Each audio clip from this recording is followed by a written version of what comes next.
આજે જ્યારે વિશ્વભરમાં આબોહવા પરિવર્તન, ગ્લોબલ વોર્મિંગ અને જંગલોના ઘટતા વિસ્તાર જેવી ગંભીર સમસ્યાઓ સામે માનવજાત લડી રહી છે, ત્યારે આપણે ઘણીવાર એવું સાંભળ્યું છે કે હવે હરિયાળીની ખૂબ જરૂર છે. જો વૃક્ષો વાવવામાં નહીં આવે તો પરિસ્થિતિ ખૂબ જ ગંભીર બની શકે છે. પણ હવે ગુજરાતને વધારે હરિયાળું બનાવવાની નેમ ઉપાડી છે વિધાનસભાના અધ્યક્ષ શંકર ચૌધરીએ. શું કર્યું છે તેમને અને લોકોને શું સંદેશ આપ્યો છે તેની વાત આ વિડીયોમાં. નમસ્કાર, તમે જોઈ રહ્યા છો નિર્ભય ન્યૂઝ અને હું છું હંસિની.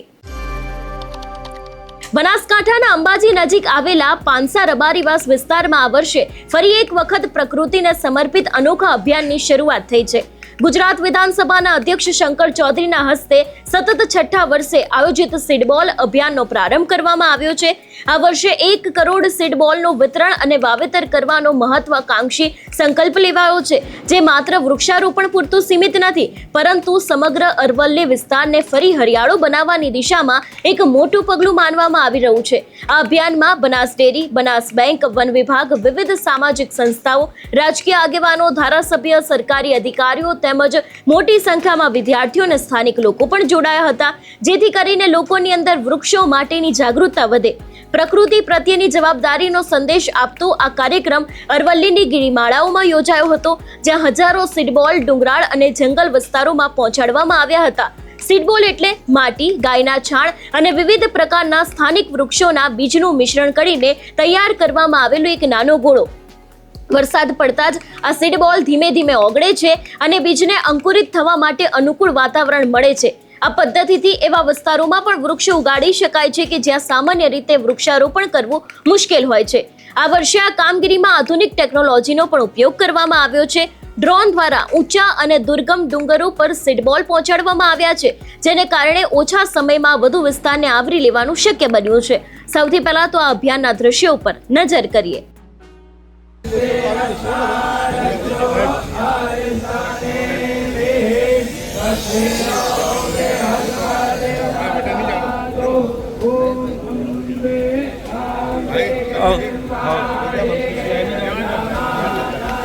આશીર્વાદ આપણને આપી રહ્યા છે. આપણે બધા એમના તાળીઓના ગણગણાટથી વધાવીએ કે તેઓએ ખૂબ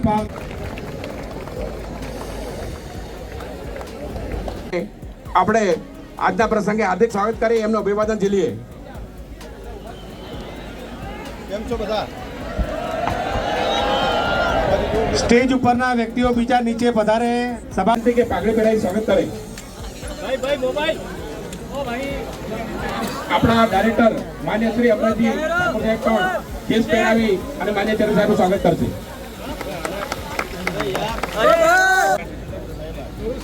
સ્વરૂપજી ઠાકોર માન્ય મંત્રી શ્રી એમનું સ્વાગત આપણા વાઇસ ચેરમેન ભાવાભાઈ કરશે. કેસ આપી અને એમનું સ્વાગત કરશે. આપણા ધારાસભ્ય શ્રી અનિકેતભાઈ ઠાકર સાહેબ પણ એમનું પણ સ્વાગત ભરતભાઈ સાહેબ કરશે. માવજીભાઈ વિશે સાહેબનું સ્વાગત. બનાસકાંઠાના તમામ ભારત માતા કી. આજે સમયમાં આપણે સમયસર કામને ચાલુ કરવું પડશે. બધાના રૂટ અલગ અલગ બનાવ્યા છે ને, તો રૂટને કઈ રીતે ટીમ બનાવી છે? ટીમ 1 ક્યાં આગળ છે? રાધનપુર. ટીમ રાધનપુર અંદર દાતા અને રાધનપુર ત્યાં થઈને બરાબર છે. ટીમ 2 માં અમીરગઢ અને વાવ. અમીરગઢ અને વાવ કટેવું મને તમને ના પડે ને પટેલ? બરાબર છે, સારું સારું. ટીમ નંબર 3 આપણું થરાદ અને દિયોદર. થરાદ અને દિયોદર, વાહ, અહીંયા પણ છે. ત્યાં પણ છો તમે? સરસ. વાદળચા કરો.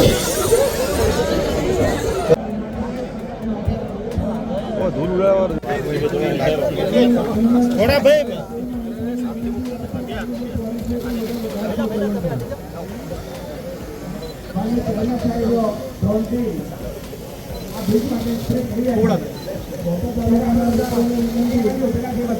પોતા પણ જતા રહેવા.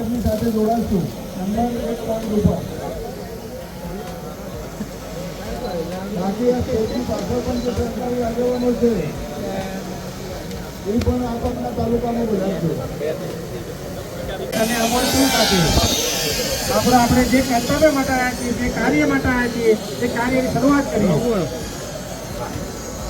તમામ કોર્પોરેશન સાહેબશ્રીઓને વિનંતી કે આપની રાહ જોવાય છે. દરેક પોઈન્ટના એન્ટ્રી પોઈન્ટ આપણે બધા નિહાળીએ છીએ ત્યારે આપણને આનંદ થાય છે કે સાહેબ આપના નેતૃત્વમાં સતત 6 વર્ષથી આ રીતે કાર્યક્રમ કરી અને દરેક પર્વતને હરિયાળા કરવા માટે આપનો આ જે પ્રયત્ન છે એ સફળ થશે.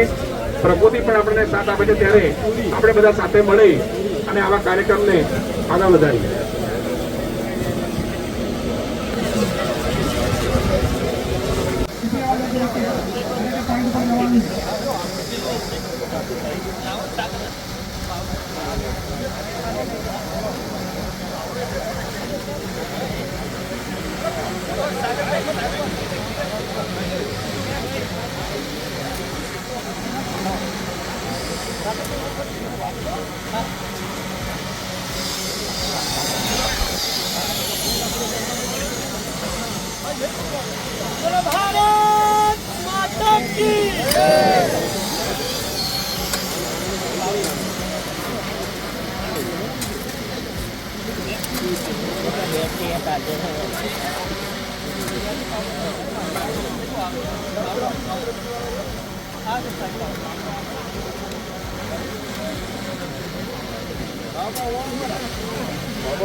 તમારી પાસે થેલી નથી, લઈ આવજો.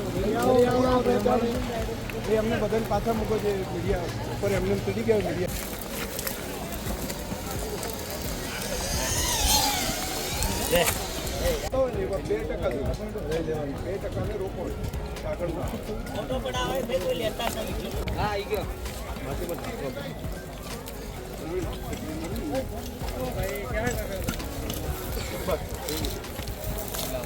અમીરગઢથી છે, અમીરગઢ અહીંથી ઉપર ચડ્યો રબર ગોળીયામાંથી સર.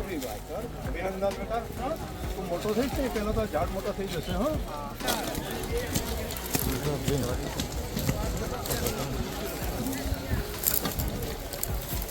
એ પથ્થરની વચ્ચે તમે ખીલાવી દેશો ને વચ્ચે તો પર્વતની બાજુમાં તમે મૂકી દેશો.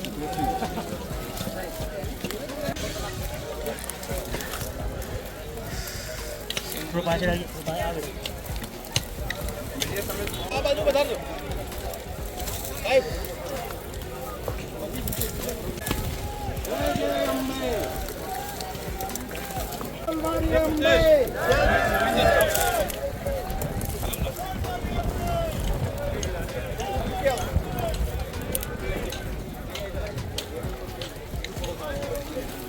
झरना के आता जो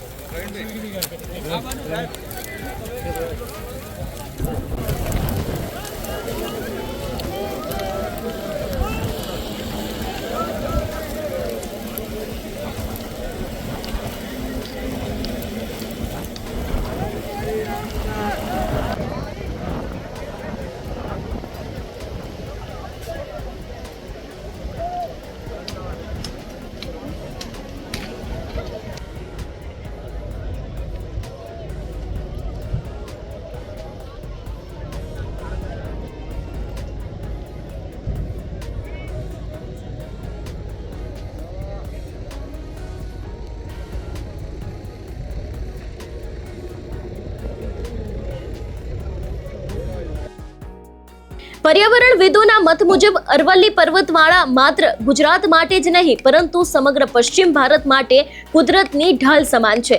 આ પર્વતવાળા વરસાદના ચક્રને જાળવવામાં, ભૂગર્ભ જળસ્તર વધારવામાં, જમીન ધોવાણ અટકાવવામાં અને અનેક પ્રકારના જીવસૃષ્ટિના સંરક્ષણ માટે મહત્વની ભૂમિકા ભજવે છે. છેલ્લા કેટલાક વર્ષોમાં વૃક્ષની અછત, વધતું તાપમાન અને માનવીય પ્રવૃત્તિઓને કારણે અરવલ્લીની હરિયાળી પર અસર પડી છે. આવી સ્થિતિમાં સીડબોલ અભિયાન જેવા પ્રયાસો પર્યાવરણ માટે આશાનું કિરણ બની રહ્યા છે. કાર્યક્રમ દરમિયાન વિધાનસભાના અધ્યક્ષ શંકર ચૌધરીએ જણાવ્યું હતું કે અભિયાન આગામી 15 દિવસ સુધી સતત ચાલશે. વિવિધ સંસ્થાઓ, યુવાનો, વિદ્યાર્થીઓ અને સ્થાનિક લોકો સાથે મળીને અરવલ્લીની ગિરિમાળાઓને વધુ હરિયાળી બનાવવાનો પ્રયાસ કરવામાં આવશે. તેમણે જણાવ્યું હતું કે પ્રકૃતિનું જતન કરવું માત્ર સરકારની નહીં પરંતુ સમાજના દરેક વ્યક્તિની જવાબદારી છે અને આવનારી પેઢીને સ્વચ્છ હવા, હરિયાળું પર્યાવરણ અને સમૃદ્ધ કુદરતી વારસો આપવાનો સંકલ્પ દરેક લોકોએ લેવું જોઈએ. અંબાજીથી શરૂ થયેલું આ હરિયાળું અભિયાન માત્ર એક કાર્યક્રમ નથી પરંતુ પ્રકૃતિ પ્રત્યેની સામૂહિક પ્રતિબદ્ધતાનું પ્રતીક છે. જો સમાજ, સરકાર અને યુવાનો આ જ ભાવનાથી આગળ વધશે તો અરવલ્લીની ગિરિમાળાઓમાં ફરી હરિયાળીથી છલકાઈ ઉઠશે અને આવનારી પેઢી માટે સ્વચ્છ, સુરક્ષિત અને સંતુલિત પર્યાવરણનું નિર્માણ શક્ય બનશે. વિધાનસભાના અધ્યક્ષ શંકર ચૌધરીની આજે ગુજરાતને હરિયાળું બનાવવાની નેમ છે, એને લઈને તમારું શું માનવું છે અમને કમેન્ટ કરીને ચોક્કસથી જણાવજો. તેની સાથે અમારી ચેનલ નિર્ભય ન્યૂઝને લાઇક, શેર અને સબસ્ક્રાઇબ કરવાનું ભૂલશો નહીં. નમસ્કાર.